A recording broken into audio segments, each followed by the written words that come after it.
ಇವತ್ತು ನಾನು ತುಲಾ ರಾಶಿಯವರ ಲವ್ ಲೈಫ್ ಹೇಗಿದೆ ಅನ್ನೋದ್ರ ಬಗ್ಗೆ ನಾನು ಹೇಳ್ತೀನಿ. ಪ್ರೇಮಿಗಳ ಬಗ್ಗೆ ಅಸ್ಟ್ರೋ ಟ್ಯಾರೋ ಮುಖಾಂತರ ಮಾಹಿತಿನ ಕೊಡ್ತಾ ಇರೋದು. ನಿಮಗೆ ರೆಸೊನೇಟ್ ಆದರೆ ತೊಗೊಳ್ಳಿ, ಇಲ್ಲ ಅಂದರೆ ಬಿಟ್ಬಿಡಿ.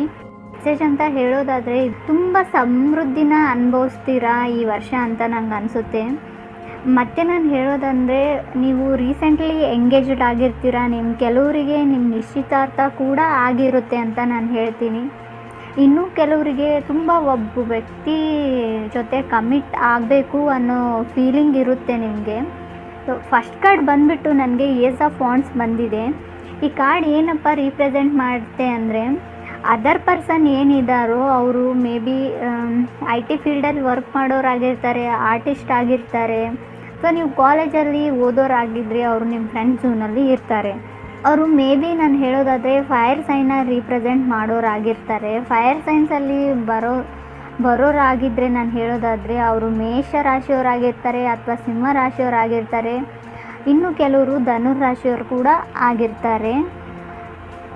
ಮತ್ತು ನಾನು ಹೊಸ ವ್ಯಕ್ತಿ ಬರ್ತಾರೆ ಅಂತ ನಾನು ಹೇಳ್ತೀನಿ. ಹೈಯರ್ ಫ್ರೆಂಡ್ಸ್ ಬಂದಿರೋದ್ರಿಂದ ತುಂಬ ಋಷಿಯವರು ಅವ್ರ ಲೈಫ್ ಬಗ್ಗೆ ಅವರಿಗೆ ತುಂಬ ಕಾನ್ಸಂಟ್ರೇಷನ್ ಇರುತ್ತೆ. ನಾನು ಹೇಗೆ ಕಾಣ್ತೀನಿ, ನಾನು ಹೀಗೆ ಮಾಡ್ಬೋದಾ, ಇದನ್ನು ಮಾಡಿದರೆ ನನ್ನ ಲೈಫ್ ಸರಿ ಹೋಗುತ್ತಾ, ತುಂಬ ಚಿಂತೆ ಅವ್ರ ಬಗ್ಗೆನೇ ಅವ್ರು ಯೋಚನೆ ಮಾಡ್ತಾರೆ ಅಂತ ನನಗನ್ಸುತ್ತೆ. 10 ಆಫ್ ಪೆಂಟಿಕಲ್ಸ್ ಬಂದಿರೋದ್ರಿಂದ ನಿಮಗೆ ತುಂಬ ಸ್ಮೂತಾಗಿರೋ ವರ್ಷ ಅಂತ ಹೇಳ್ತೀನಿ ಲವ್ ಲೈಫ್ ಬಗ್ಗೆ ಹೇಳೋದಾದರೆ. 4th ಕಾರ್ಡು ಮೆಜಿಷನ್ ಬಂದಿರೋದ್ರಿಂದ ನೀವು ಕನೆಕ್ಟ್ ಆಗಿರೋ ವ್ಯಕ್ತಿ ತುಂಬ ಅಟ್ರಾಕ್ಟಿವ್, ಫ್ಯಾಷನೇಟ್ ಇರೋ ಅಂಥ ವ್ಯಕ್ತಿ ಅಂತ ನಾನು ಹೇಳ್ತೀನಿ.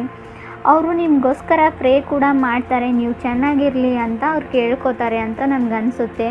ನನಗೆ 5th ಕಾರ್ಡ್ ಬಂದುಬಿಟ್ಟು 4 ಆಫ್ ವಾಂಡ್ಸ್ ಬಂದಿದೆ.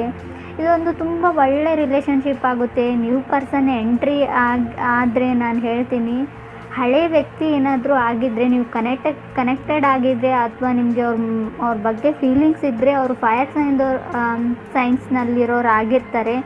ಧನುರ್ ರಾಶಿ ಅಥವಾ ಸಿಂಹ ರಾಶಿದವ್ರು ಆಗಿರ್ತಾರೆ. ಇನ್ನು ನಿಮಗೆ ಹೊಸ ವ್ಯಕ್ತಿ ಎಂಟ್ರಿ ಆಗೋರಾಗಿದ್ದರೆ ಅವ್ರು ಖಂಡಿತ ಮಕರ ಅಥವಾ ಕನ್ಯಾ ರಾಶಿಯವ್ರು ಆಗಿರ್ತಾರೆ ಅಂತ ನನಗನ್ಸುತ್ತೆ. ಇದು ಒಂದು ಒಳ್ಳೆ ರಿಲೇಷನ್ಶಿಪ್ ಆಗಿರುತ್ತೆ. ನೀವು ತುಂಬ ಸ್ಟೇಬಲ್ ಆಗಿರ್ತೀರ ಋಷಿಯವರು ದುಡ್ಡಿನ ವಿಚಾರದಲ್ಲಿ ಅಂತ ನನಗನ್ಸುತ್ತೆ. 6th ಕಾರ್ಡ್ ಬಂದುಬಿಟ್ಟು ನನಗೆ ಎಂಪರಸ್ ಬಂದಿರೋದ್ರಿಂದ ತುಂಬ ಮಾತಾಡ್ತೀರಾ ನೀವು. ಅದರ್ ಪರ್ಸನ್ ಇರ್ಬೋದು ಅಥವಾ ನೀವೇ ಆಗಿರ್ಬೋದು, ತುಂಬ ಮಾತಾಡ್ತೀರಾ ಅಂತ ನನಗನ್ಸುತ್ತೆ. ಕಾರ್ಡ್ಸಲ್ಲಿ ತೋರಿಸ್ತಾ ಇದೆ. ಮತ್ತು ನೀವು ನಿಮ್ಮ ಗ್ರ್ಯಾಂಡ್ ಪೇರೆಂಟ್ಸ್ ಜೊತೆನೂ ತುಂಬ ಡಿಸ್ಕಸ್ ಮಾಡ್ತೀರಾ ಇದ್ರ ಬಗ್ಗೆ ಅಂತ ನನಗಿಲ್ಲಿ ಕಾರ್ಡ್ಸಲ್ಲಿ ತೋರಿಸ್ತಾ ಇದೆ. ನಿಮ್ಮ ಅಜ್ಜ ಅಥವಾ ಅಜ್ಜಿ ಆಗಿರ್ಬೋದು.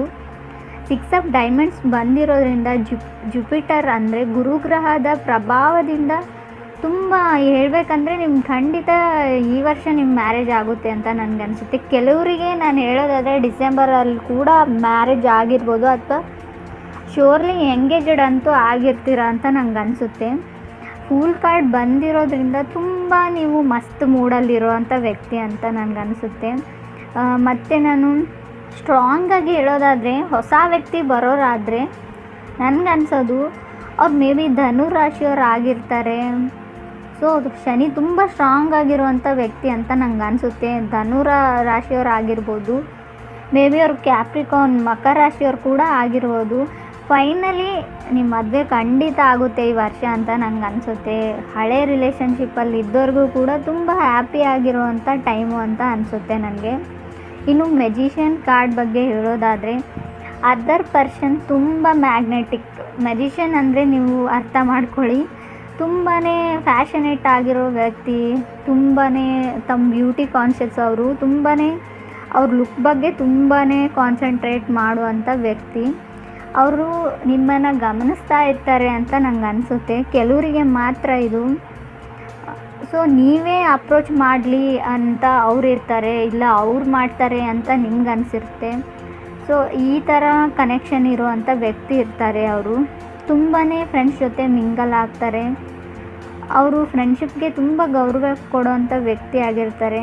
ನಾನು ಈ ಸರ್ತಿ ಎಲ್ಲ ರಾಶಿಯವ್ರಿಗೆ ಹೇಳ್ತೀನಿ, ಇದೊಂದು ರೀಲೊಕೇಶನ್ ಟೈಮ್ ಇದೆ. ಸೊ ನೀವು ರೀಲೊಕೇಟ್ ಆಗ್ತೀರಾ. ಈಗಾಗಲೇ ನೀವು ಯಾವುದೋ ಒಂದು ಊರಿಗೆ ಹೋಗಿರ್ಬೋದು, ಟ್ರಾವೆಲಿಂಗ್ ತೋರಿಸ್ತಾ ಇದೆ. ನೀವು ಟ್ರಾವೆಲ್ ಮಾಡ್ತಿರ್ತೀರಾ ಅಥವಾ ಅದರ್ ಪರ್ಸನ್ ಟ್ರಾವೆಲ್ ಮಾಡ್ತಿರ್ತಾರೆ ಅಂತ ನಂಗೆ ಅನಿಸುತ್ತೆ.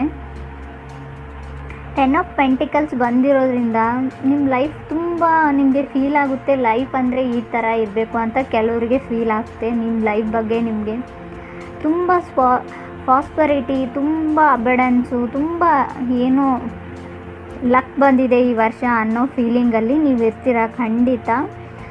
ಸೊ ನನ್ನ ವಿಡಿಯೋ ನಿಮಗೆ ಇಷ್ಟ ಆಗಿದ್ದರೆ ನನ್ನ ಚಾನಲ್ಗೆ ಸಬ್ಸ್ಕ್ರೈಬ್ ಮಾಡಿ, ಕಮೆಂಟ್ ಮಾಡಿ, ಶೇರ್ ಮಾಡಿ. ನನ್ನ ವಿಡಿಯೋನ ನೋಡಿದ್ದಕ್ಕೆ ನಿಮ್ಮೆಲ್ಲರಿಗೂ ಧನ್ಯವಾದಗಳನ್ನ ನಾನು ಹೇಳ್ತೀನಿ. Thank you all.